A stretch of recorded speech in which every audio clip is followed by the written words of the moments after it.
This is the concept development for Module 1, Lesson 12 of Engage New York.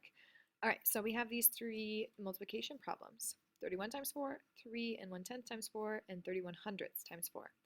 I want you to think about how are these problems similar? Okay, hopefully you've been thinking about how they have the same digits, 3, 1, 4, 3, 1, 4, 3, 1, 4. The only thing that's different about them is that some of them have a decimal, the decimal is placed in a different spot. So the decimal would be here in this one, in the middle between, and before the 3 in the last problem. Okay, I want you to draw an area model to solve these problems. So what that looks like is this. Okay, so take a minute and pause the video so that you can sketch these out on a whiteboard or in your math notebook. So an area model works because I have the number that I'm multiplying on the top by the number to the side, and what I'm going to do is just multiply to find the area of what would be in this shape. So 4 times 3 is 12, and 4 times 1 is 4. So basically, those numbers are going to be the same all the way across because my numbers are the same. 3 times 4 and 4 times 1. What's different is the place that it's in. So what is the place that this 3 is actually in? The value of it is the tens, so that 12 is actually worth 12 tens, or 120. The 4 is in the ones place, so the 4 is worth 4 ones. So that's 120 plus 4, and that equals 124. Now the value of the 3 in this one is ones, so this is the same as 12 ones. And this 4 is worth tenths because it's in the tenths place. So that would be written 0.4. So 12 plus 4 tenths is 12 and 4 tenths. Then the last one. This 12 is in the tenths place, so it's worth 12 tenths, and when I write 12 tenths, that's actually worth 1.2. This 4 is in the hundredths place, so as I write that in the hundredths place, it will look like this. So now I combine them together and I get 1.24. Now what do you notice about each one of these answers? Take a minute and look at them. All right, hopefully you've noticed that they're all the same digits. So what conclusions can you draw about the numbers here being the same and the answers that you see here? What's different about it? Here, I have no decimal, I have no decimal. Here, my decimal is 1 hop in, here, 1 hop in.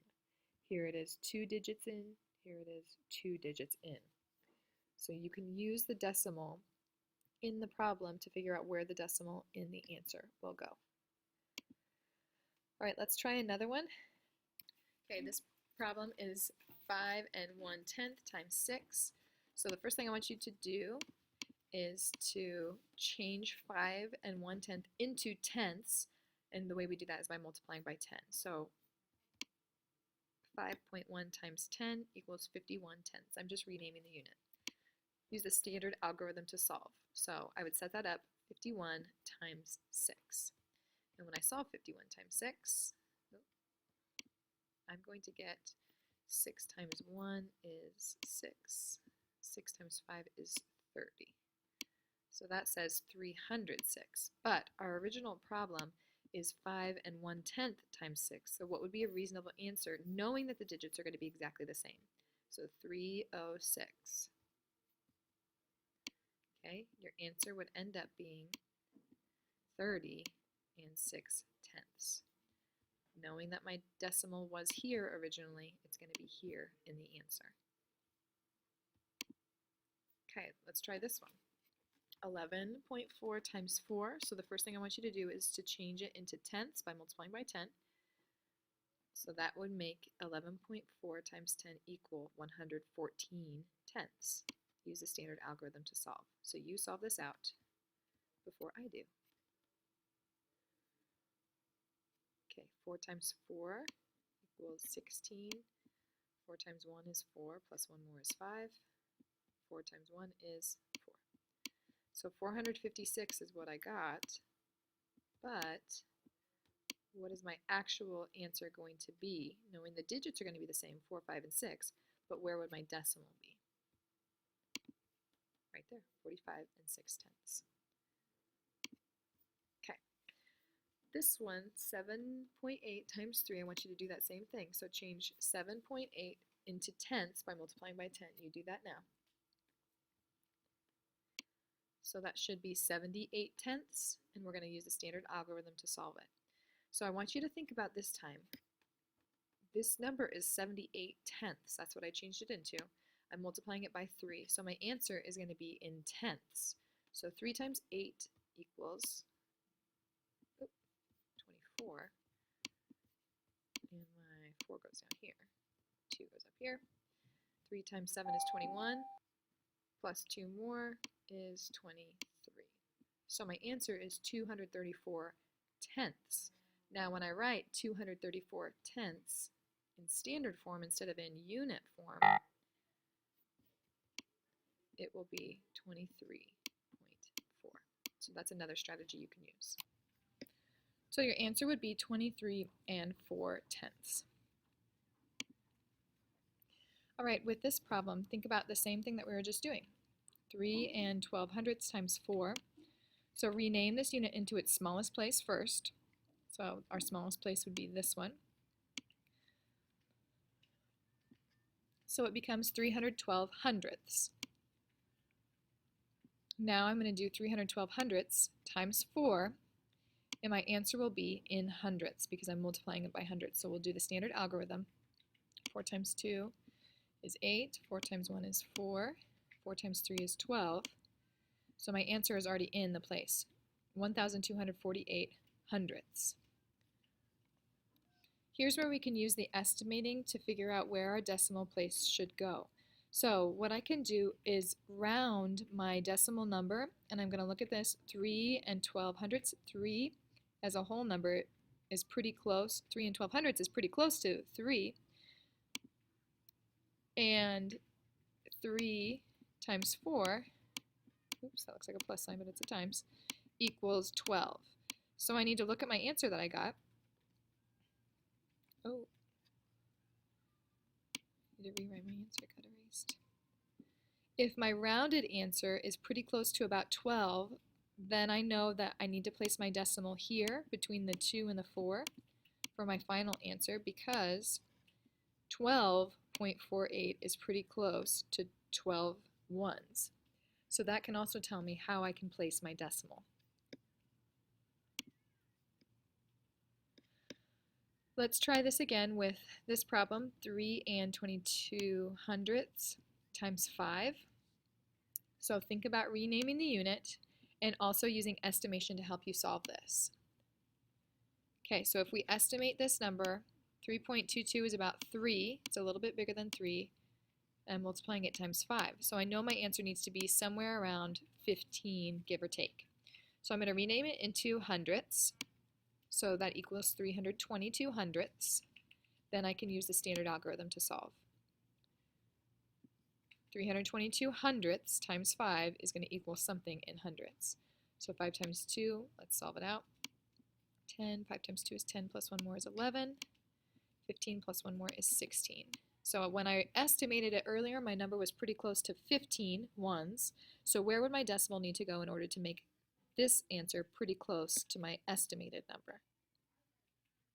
Hopefully you have said right there between the 6 and the 1, because that number 16 is pretty close to 15.